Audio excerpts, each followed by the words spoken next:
Hello, in this lecture we will study about the eddy currents. Eddy currents are also known as Foucault current after the name of the scientist.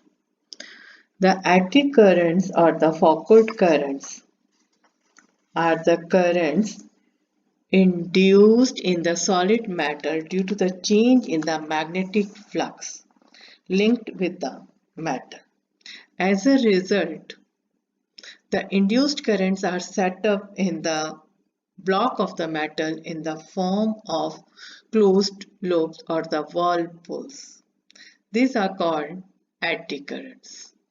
So eddy currents are the current produced in a solid metal due to the change in a magnetic flux are called eddy currents. These are the eddy currents set up in a metal. Experimental proof of the eddy currents. If a metal plate is allowed to swing like a simple pendulum between the two pole pieces of the magnet, it is found that the motion is damped and in some time the plate comes to rest within the magnetic field. If the same plate is allowed to swing without the magnetic field, then it oscillates for the longer period. But in the presence of the magnetic field, very soon it comes to the rest. The reason is the electromagnetic induction. Whenever the plate goes out of the field, the induced currents are set up. And whenever it comes in the field, the induced current is set up. But in such a way that it opposes the direction of motion of the plate. As a result, very soon it comes to the rest position. The second experimental proof of the eddy current is a jumping disc experiment. It is a coil wound over an iron core and over this a metallic disc is placed. The two ends of the coil is connected with a battery or the AC source. Suppose it is connected with a battery. And when the circuit is completed or the key is inserted, the disc is thrown in air. This can be explained on the basis of the eddy currents. When the current begins to grow through the solenoid, the magnetic flux through the disc begins to increase and it sets up the eddy current within the disc. If the upper face of the soft iron core acquire north polarity, then the lower face of the disc also acquires north polarity according to the Lenz's law. And due to the force of repulsion between the like poles, the light disc is thrown up in air. So these are the experimental proof of the eddy currents. As the eddy currents are undesirable, as they heat up the core and dissipate the energy in the form of heat. So it is essential to reduce the eddy currents. It is not possible to eliminate the eddy currents, but we can reduce the eddy currents. The methods of reducing the eddy current. The first method of reducing the eddy current is cutting the rectangular slots. In the same copper plate which is swing as a pendulum in between the pole pieces, the slots are cut. Due to these slots, the area available to the flow of the eddy current is decreases. Thus, the pendulum plate with holes or slots reduces the electromagnetic damping and it swings more freely.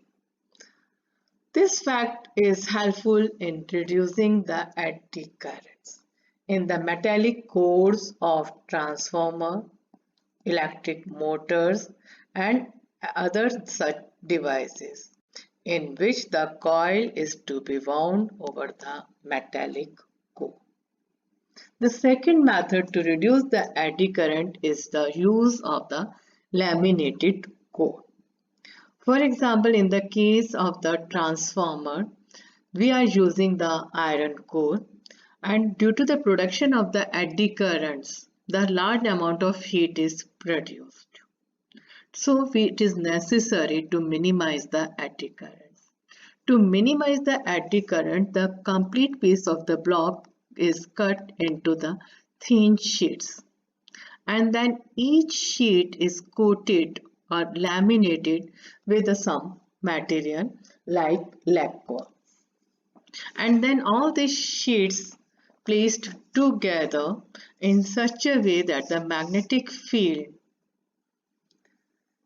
is parallel to their plane, which reduces the induced EMF because it makes the flux zero.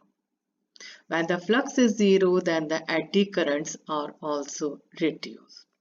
As a result, the dissipation of the energy into the heat also reduces as it depends on the square of the strength of the electric current. The eddy current has some useful applications also. Now let us discuss the applications of the eddy currents. The first application is the magnetic braking in the trains. The strong electromagnets are situated above the rails in some electrically powered trains. When the electromagnets are activated, the eddy currents are induced in the rails, oppose the motion of the train. As there is no mechanical linkage, the braking effect is smooth. The second application is electromagnetic damping, and it is used in the production of the deadbeat galvanometers. Deadbeat galvanometers are the galvanometer which we see in our labs.